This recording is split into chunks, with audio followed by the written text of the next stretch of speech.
at the Great Hall of the People in the heart of Beijing, the capital of China. And it's here important decisions are made. In March each year, China's 2 sessions take place here, attracting worldwide attention.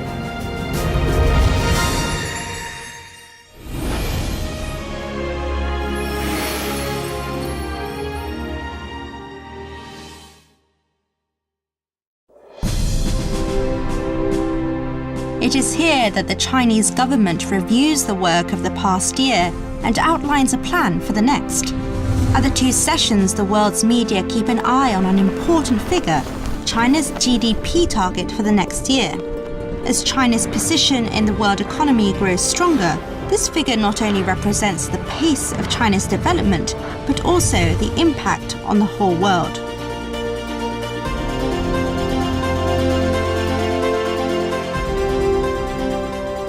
How exactly these decisions are made. This is done through the National People's Congress, or NPC, known as the supreme decision-making body in China. Its members include 我是全国人大代表。我叫朱雪琴。这个养老产业，医养结合。我是要解决年轻住房问题旅游扶贫，旅游扶贫。通过自己的履职，能够让家乡的山更青，水更美。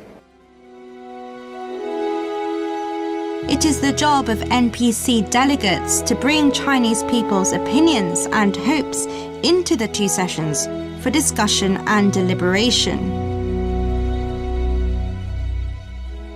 It's at this key annual meeting that proposals for major national projects are put forward. For example, the proposal for the high-speed railway construction reflecting China's own speed of development was put forward here in 1990.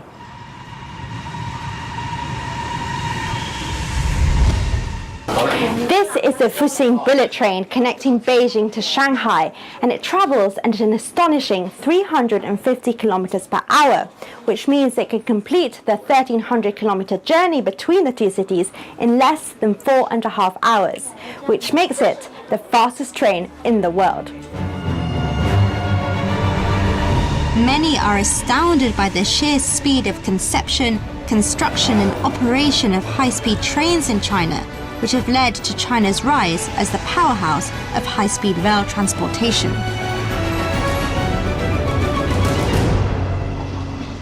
On October the 26th, 1978, the then Chinese Vice Premier Deng Xiaoping took a Shinkansen train to visit Kyoto, a key cultural city in Japan. At that time, China's railway mileage totaled only 40,000 kilometers. But now, China's high-speed railways alone stretch for 22,000 kilometers, forming the longest high-speed railway network in the world. The fast construction of China's high-speed railways is attributed to a particular institutional advantage China has, what's called concentrating resources on major undertakings, in line with an old Chinese saying. I'm very convinced that when China decides to do something, when it finally decides to do something, it will accomplish it.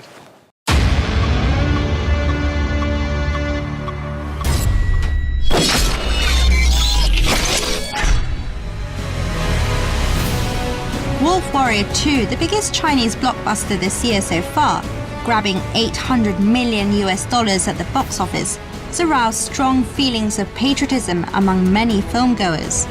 The film was inspired by true events in overseas Chinese evacuation operations by the government.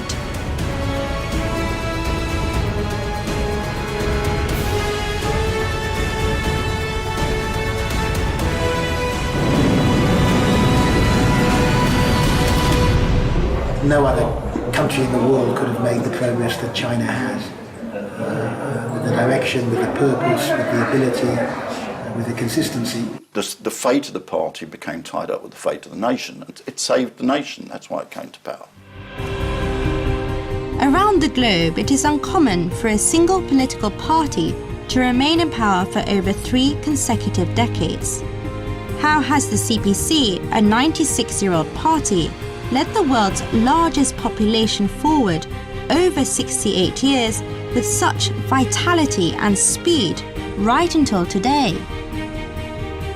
Because of sound leadership and a clear vision.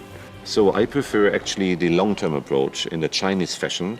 In China, we got the principle of long-term return and giving back to society. Since the founding of the People's Republic of China in 1949, regardless of changes in leadership, the CPC has adhered to its goals and made progress toward large-scale projects. Grand long-term goals are of course first broken down into a number of sub-goals, known as 5-year plans in China. China develops such national economic and social development plans every 5 years and has now released and put into action 13 such plans since 1953. From these, we can trace the development trajectory of the country.